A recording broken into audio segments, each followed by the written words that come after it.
Radio J, la chronique de Jean-Claude Kupperminck. Radio J. Jean-Claude Kupperminck, bonjour. Bonjour Lise, bonjour à toutes et à tous. Alors, une journée d'études sur les Juifs italiens dans le contexte de la Tunisie coloniale. Une histoire à repenser. Ça s'est déroulé dimanche dernier à l'auditorium du Centre Alliance Edmond J. Safra.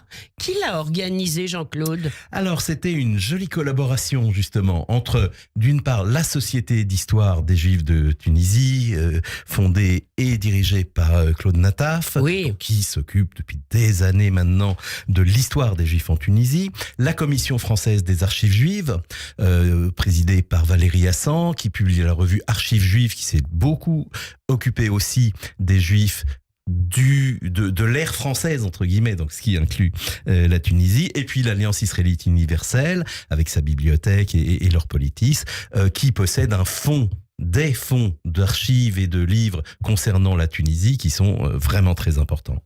Alors, pourquoi un tel sujet, en fait, aujourd'hui? Aujourd'hui, la recherche historique se poursuit, n'arrête pas de se développer, et je pense que c'était un peu l'intention de la SHJT, c'est de passer de la nostalgie, du souvenir à l'histoire. Et c'est ça aussi qui est en jeu aujourd'hui, et c'est un peu travailler à déconstruire, comme on dit aujourd'hui, les clichés qui entourent les Juifs livournais, ce qu'on appelle les Juifs livournais ou les Grana, qui représentaient une partie de la population juive à Tunis. Alors justement, donc, qu'est-ce qu'un juif italien? Est-ce qu'il doit être de nationalité italienne? Vient-il forcément d'Italie? En quoi est-ce important pour l'histoire des juifs en Tunisie? Mais au moment où je vous pose la question, moi j'ai le mot polonais dans la tête, parce que on peut être juif polonais sans jamais avoir mis le pied en Pologne. Qu'en est-il des juifs italiens? Alors, les fameux juifs livournais ou Grana qu'on oppose aux juifs autochtones tunisiens ou Touansa, n'est-ce pas? En fait, pourquoi Livourne? Pourquoi l'Italie? Beaucoup d'entre eux venaient effectivement de Livourne, mais ils sont de provenance très variée. Il peut même y avoir des Ashkénazes parmi les juifs livournais. Vous savez, la première appellation, et l'appellation toujours officielle de cette communauté, c'est les juifs portugais. C'est la communauté des Juifs portugais. Bien sûr. Voilà. Donc vous avez un mélange géographique, si vous voulez, mais ce qui les caractérise depuis leur arrivée au XVIIIe siècle, c'est qu'ils sont une minorité, mais une minorité qui s'autoproclame une minorité d'élite. Et ils ont effectivement, dans la communauté juive de Tunisie en général, occupé très souvent des postes majeurs dans le domaine économique, dans le domaine juridique, aussi, ils sont allés souvent plus loin dans l'intégration au modèle colonial français ou italien d'ailleurs. Et donc c'est une identité assez multiple, et c'est ça qui était intéressant de voir que pour certains de ces juifs livournais, leur italianité était bien plus importante que leur judaïsme. Incroyable. Alors, qu'est-ce qu'on a appris de nouveau au cours de cette journée? Il y a eu donc une multitude d'éclairages qui ont été donnés, alors des éclairages historiques, sociologiques, juridiques aussi, même généalogiques, avec des intervenants qui étaient tous au top, disons, de leur savoir. Donc on s'est posé des questions. Par exemple, je sais pas. Alors par exemple, Claude Nataf posait la question, est-ce que les Touansa et les Grana, c'est deux communautés ou une seule? Bien sûr. Et il a donné une réponse évidemment différenciée selon les époques. Il y a eu une intéressante communication de Alain Nedjar avec ses collègues sur la généalogie. D'où ils viennent, jusqu'où on peut remonter à partir des registres de mariage de la ville de Livourne, comment on peut remonter sur la généalogie de ces Juifs d'Égypte.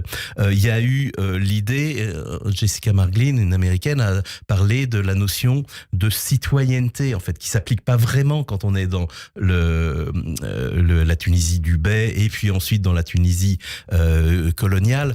Mais qu'est-ce que c'est qu'être sujet du Bey ou sujet du duc de Toscane? Parce que c'était ça la réalité. Et comment on navigue d'une situation à l'autre. Et puis il y a eu une grande partie autour du fascisme, parce qu'il ne faut pas se cacher, évidemment.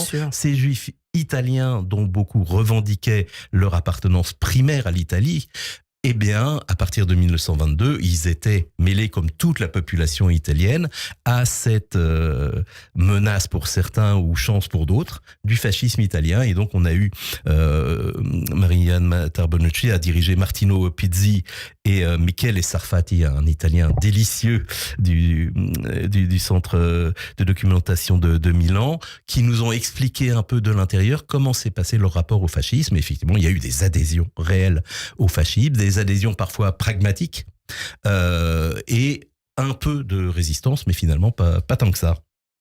Alors, est-ce qu'il y a d'autres journées de ce type qui sont prévues ? Alors oui, l'idée de la bibliothèque de l'Alliance, sous la direction de leur politique, c'est de développer ce genre de manifestations. Donc, je vais pas vous donner un programme aujourd'hui, ce sera à elle de le faire, mais c'est sûr qu'il va y avoir d'autres manifestations dirigées souvent sur la recherche, l'actualité de la recherche, et laissant de la place beaucoup aux jeunes chercheurs. Donc, ça va être des moments très importants. Oui. Donc, une journée, en fait, un peu inoubliable, hein, on va dire, c'était une belle pour journée. tout ce qu'elle a apporté. Oui, parce que je veux dire que sur scène, il y avait des gens très qualifiés, très Bien savants. sûr, oui. Dans le public, il y avait beaucoup de gens concernés au premier chef, qui étaient eux-mêmes des juifs originaires de Tunisie, pas tous livournais, hein, et qui se sont retrouvés à questionner un peu leur connaissance habituelle, leur connaissance quotidienne des relations entre les juifs livournais et les juifs Touansa. Et ça s'est allé très loin. Pendant très longtemps, il y avait par exemple 2 cimetières séparés à Tunis, séparés par un mur, et le mur n'a sauté que après la Seconde Guerre mondiale. Il y a eu aussi beaucoup d'évocations de ce qui s'est passé pendant la guerre, où la Tunisie a été sous l'occupation nazie. Mais oui, mais ça, heureusement qu'on le rappelle, parce que pendant longtemps, ça a été un peu calfeutré, cela. Voilà. Et le rôle à la fois de ce qui a touché ces juifs italiens de nationalité italienne pendant le fascisme, avec certaines exclusions, évidemment. Vous savez que le fascisme est devenu antisémite officiellement à partir d'octobre 1938. Donc il y a eu des lois antisémites qui se sont appliquées la part des Italiens, et puis d'autres qui se sont appliquées de la part de Vichy en 1940, qui ont touché. Donc voilà, tous ces événements-là ont été revus, disons plus qu'évoqués, revus, et ça enrichit évidemment notre connaissance de l'histoire des Juifs de Tunisie. Magnifique. Bon, on en profite pour se souhaiter jusqu'à 120 ans. On est Gémeaux tous les deux. On est presque jumeaux, oui. On est presque jumeaux, Gémeaux. Et voilà, alors bon anniversaire, cher Jean-Claude Kupermak. Et on va terminer en musique avec Odeya, Lishmor Sodod, garder les secrets. Merci. À bientôt, au revoir, merci. Au revoir.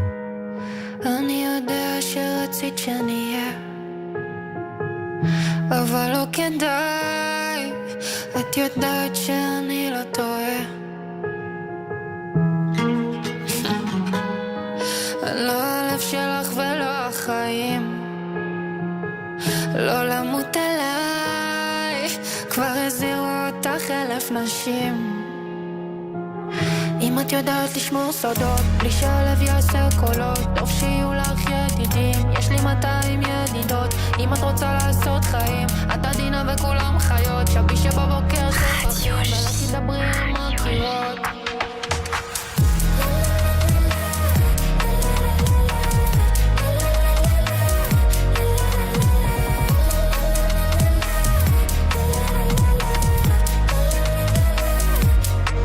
נגיד יצאתי נגיד אני לא עונה לך נעשה מה בא לי עצוב הכי יפה לך סתם את הפה ואז תבין שכך העולם לא מעלי Radio J. Le 10-11, Lise Gutmann. Radio J. 15h-16h, Cyrielle Sarah Cohen. Retrouvez-moi mois en direct à 15h pour le moment culture de Radio J. Heureux d'être venu ici à Radio J. J'ai dit beaucoup de choses me concernant, des choses que je n'ai pas l'habitude de dire. 1 heure d'intimité à la rencontre d'une personnalité de son actualité. Je repars un peu sur un petit nuage. Vous avez sublimé ma journée. Écoutez, je voudrais d'abord vous remercier pour cette invitation, ensuite pour la bienveillance et l'intelligence de cette interview. À très vite sur Radio J.